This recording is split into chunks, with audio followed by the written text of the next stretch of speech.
श्री बद्रीनाथ धाम के कपाट कल 17 नवंबर को सेना के बैंड की मधुर धुनों के साथ विधि विधान से पूजा अर्चना के बाद रात्रि 9:07 पर शीतकाल के लिए बंद कर दिए गए। इस दौरान देश विदेश से पहुंचे करीब 10,000 से अधिक श्रद्धालुओं ने बद्री विशाल के दर्शन किए।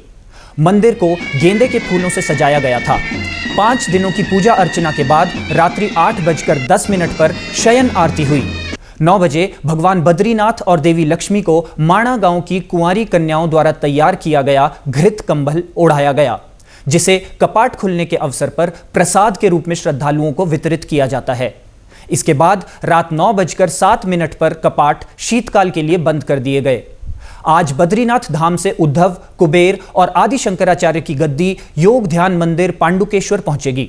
बद्रीनाथ धाम के कपाट बंद होने के साथ ही इस वर्ष की 4 धाम यात्रा शीतकाल के लिए बंद कर दी गई है। गौरतलब है कि 10 मई से शुरू हुई 4 धाम यात्रा में इस वर्ष 45,50,000 से अधिक तीर्थयात्रियों ने केदारनाथ, बद्रीनाथ, गंगोत्री और यमुनोत्री धाम के दर्शन किए। श्री बद्रीनाथ केदारनाथ मंदिर समिति अध्यक्ष अजेंद्र अजय ने बताया कि इस वर्ष बद्रीनाथ धाम में 14 लाख से अधिक तीर्थयात्रियों ने दर्शन किए। उन्होंने कहा कि चारों धामों के विकास का रोड मैप धरातल पर उतारा जा रहा है।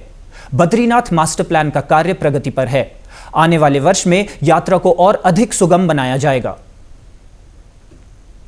तो मैं इस अवसर पर जो हमारे यात्रा व्यवस्था से जुड़े हुए तमाम जो हमारे मंदिर समिति के कार्मिक थे, पुलिस प्रशासन के कार्मिक थे, विभिन्न विभागों के विभिन्न एजेंसियों के जो भी कार्मिक यहाँ पर रहे, SDRF, NDRF, आर्मी, तमाम सभी लोगों का और जो तीर्थ पुरोहित समाज रहा है, उन सभी का मैं आभार व्यक्त करता हूँ कि उन्होंने जो सफल यात्रा के संचालन में हमको सहयोग दिया। स्वाभाविक रूप से जब यात्रा समाप्त होती है जिस पर, उसके पश्चात प्रदेश सरकार के स्तर से, बद्रीनाथ केदारनाथ मंदिर समिति के स्तर से जो यात्रा काल में हमको अनुभव प्राप्त होते हैं, जो जहाँ पर हमको सुधार और संशोधन की आवश्यकता लगती है, तो उसको लेकर के हम लोग होमवर्क करते हैं। प्रदेश सरकार भी होमवर्क करती है, शासन स्तर पर भी विभिन्न स्तरों पर बातचीत निरंतर होती रहती है और प्रयास रहता है कि जो जहाँ पर किसी प्रकार की कोई त्रुटि रह गई हो, उस त्रुटि को जो आगामी यात्रा है उसमें उसको संशोधन किया जाए, उसमें सुधार किया जाए।